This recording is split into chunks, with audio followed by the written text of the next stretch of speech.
നമസ്കാരം എല്ലാ പ്രിയപ്പെട്ട കൂട്ടുകാർക്കും സ്റ്റുഡൻസ് ഓൺ ഫോലേക്ക് സ്വാഗതം.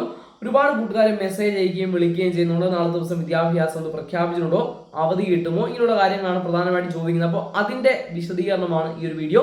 അതിലേക്ക് പോകുന്നതിന് മുമ്പ് ആദ്യമായിട്ട് ചാനൽ കാണുന്ന കൂട്ടുകാരുണ്ടെങ്കിൽ സബ്സ്ക്രൈബ് ചെയ്ത് ചാനലിലേക്ക് കയറി പോരുക. അതുപോലെ വീഡിയോ ആദ്യം തന്നെ ഒന്ന് ലൈക്ക് ചെയ്ത് കാണാൻ കുറച്ച് ജസ്റ്റ് ഒന്ന് ലൈക്ക് ചെയ്ത് വെക്കുക. അപ്പോൾ ഡയറക്റ്റ് നിങ്ങളുടെ ചോദ്യങ്ങളുടെ ഉത്തരങ്ങളിലേക്ക് വരാം. അപ്പോൾ നാളെ ദിവസം വിദ്യാഭ്യാസം ഒന്ന് പ്രഖ്യാപിച്ചിട്ടുണ്ടോ എന്ന് ചോദിക്കുന്നുണ്ട്. കൃത്യമായിട്ടും വിദ്യാഭ്യാസം ഒന്ന് പ്രഖ്യാപിച്ചിട്ടുണ്ട്. ഒഫീഷ്യലായിട്ട് തന്നെ ആ ഒരു വാർത്ത സ്ഥിരീകരിക്കപ്പെട്ടതാണ്. ഫ്രറ്റേണിറ്റി മൂവ്മെന്റ് ആണ് നാളെ ദിവസം വിദ്യാഭ്യാസം ഇതിന് ആഹ്വാനം ചെയ്തിരിക്കുന്നത്. ഇനി സ്കൂളുകൾക്ക് അവധി കിട്ടുമോ എന്നാണ് പ്രധാനപ്പെട്ട ഏറ്റവും കൂടുതൽ വരുന്ന ചോദ്യം. അത് നമുക്ക് കൃത്യമായിട്ട് പറയാൻ കഴിയില്ല.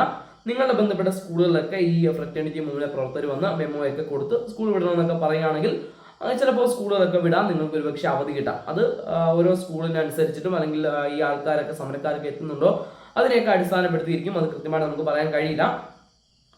പക്ഷേ വിദ്യാഭ്യാസം എന്ന് പ്രഖ്യാപിച്ചിട്ടുണ്ട് എന്നുള്ളത് ഔദ്യോഗികമായിട്ട് സ്ഥിരീകരിക്കപ്പെട്ടിട്ടുണ്ട്. അത് കേരളത്തിൽ മുഴുവനായിട്ടുമാണ് പ്രഖ്യാപിച്ചിരിക്കുന്നത്. പിന്നെ ആ ഒരു സംഘടനയുടെ ശക്തിയും അവർക്ക് എവിടേക്ക് എത്തിച്ചേരാൻ കഴിയും അതിനെയൊക്കെ ആശ്രയിച്ചിട്ടിരിക്കും നിങ്ങൾക്ക് അവധി ഉണ്ടാകുമോ എന്നുള്ള ആ ഒരു ചോദ്യത്തിന്റെ ഉത്തരം.